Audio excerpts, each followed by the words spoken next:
안녕하십니까. 최연대입니다. 오늘은 2024학년도 대수능 문제를 한번 풀어보겠습니다. 주제는 이상치와 결측치 이렇게 되어 있습니다.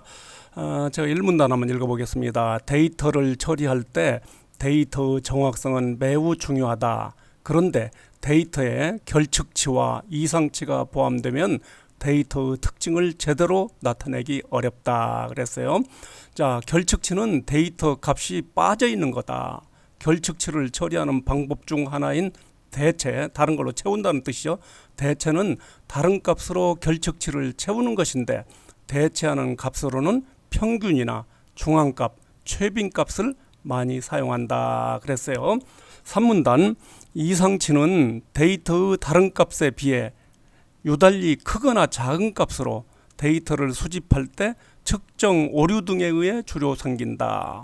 그러나 정상적인 데이터라도 데이터의 특징을 왜곡하는 데이터 값이 있을 수 있다. 예를 들어 데이터가 어떤 프로 선수들의 연봉이고 그중 한 명의 연봉이 유달리 많다면 이상치가 포함된 데이터에 해당한다. 이런 데이터의 특징을 하나의 수치로 나타내려는 경우 대표값으로는 평균보다는 중앙값을 주로 사용한다 그랬거든요.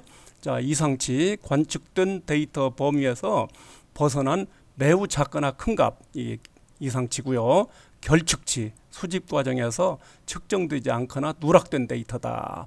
자, 8번 문제 틀린 거 골라봐라 그랬어요. 3번이 틀리거든요. 데이터가 정상적으로 수집되었다면 이상치가 존재하지 않는다. 여기 있잖아요. 정상적인 데이터라 하더라도 데이터의 특징을 왜곡하는 데이터 값이 있을 수 있다. 프로야구 선수들을 예로 들어가지고 얘기를 하고 있어요.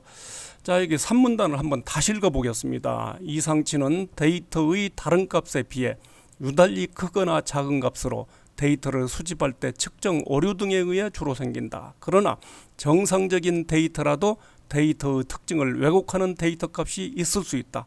예를 들어 데이터가 어떤 프로 선수들의 연봉이고 그중 한 명이 연봉이 유달리 많다면 이상치가 포함된 데이터에 해당한다. 이런 데이터의 특징을 하나의 수치로 나타내는 경우 대표값으로는 평균보다는 중앙값을 사용한다 그랬어요.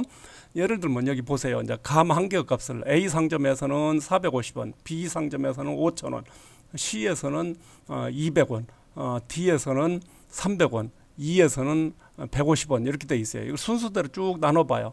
나눠보면 가운데 있는 거 300원이 중앙값이에요.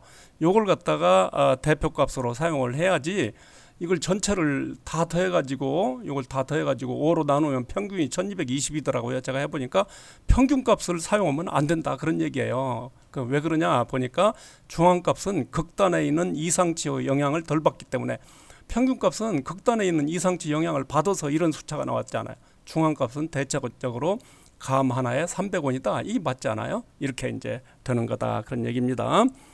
자, 5문단 이상치를 포함하는 데이터에서 직선 L을 찾는다고 가정하자. 이때 사용할 수 있는 기법 하나인 A 기법은 두 점을 무작위로 고른다고 그랬어요. 정상치 집합으로 가정하고 두 점을 무작위로 골라서 이런 것들은 다 정상치 집합이에요.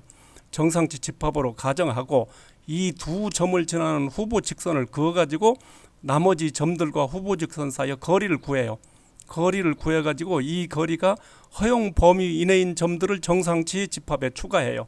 거리를 구해가지고 이 거리가 어떤 허용 범위 이내이면 정상치 집합에 해당되는 거예요. 그 다음에 이제 정상치 집합의 점의 개수가 미리 정해둔 기준, 그러니까 문턱값보다 많으면 이건 최종 후보군에 넣어요. 이게 정상치 점의 개수가 문턱값보다 5개보다 많다. 예를 들면 이렇게 되면 최종 후보군에 포함된다. 그래가지고 가장 많은 점을 포함한 거, 최종 후보군 중에서 가장 많은 점을 포함한 것을 갖다 L로, 요 직선 L이에요. 이렇게 결정하는 것이 바로 A 기법이다. 이렇게 돼 있어요. 자, 대부분의 점들은 해당 후보 직선과의 거리가 너무 멀어 이 직선은 최종 후보군에서 제외되는 거다. 이상치가 있으면 제외되는 거예요.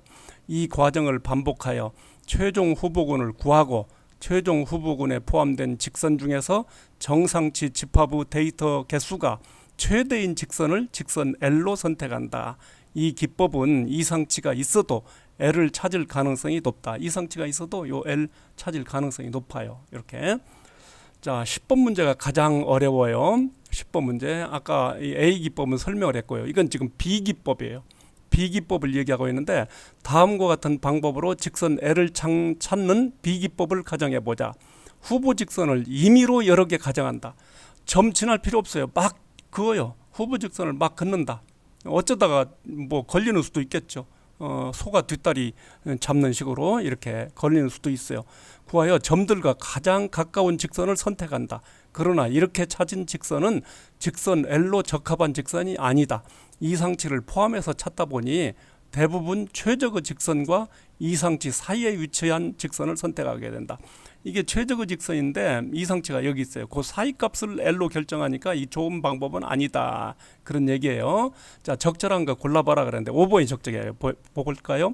A기법에서 후보 직선의 정상치 집합에는 이상치가 포함될 수 있다. 정상치 집합에는 거리가 어떤 허용 범위 내만 들면 돼요. 그러니까 그거 포함될 수 있어요. 그렇지만 B기법 후보 직선은 이상치를 지나갈 수 있죠. 막 그리다 보니까 어떤 거 하나는 지나갈 수가 있어요. 이렇게. 그리고 5번이 확실히 많거든요. 1번은 왜 틀렸는지 볼까요? A기법과 B기법 모두 최적의 직선을 찾기 위해 최대한 많은 점을 지나는 후보 직선을 가정한다 그랬는데 B기법에서는 점 지날 필요가 없다고 그랬잖아요. 틀렸어요. 2번 볼까요? A기법은 이상치를 제외하고 후보 직선을 가정하지만 B기법은 이상치를 제외하는 과정이 없다 그러는데 A기법에서 이상치 제외하나요? 제외 안 하잖아요. 그래서 5번이 맞는 답이다. 자, 이상입니다.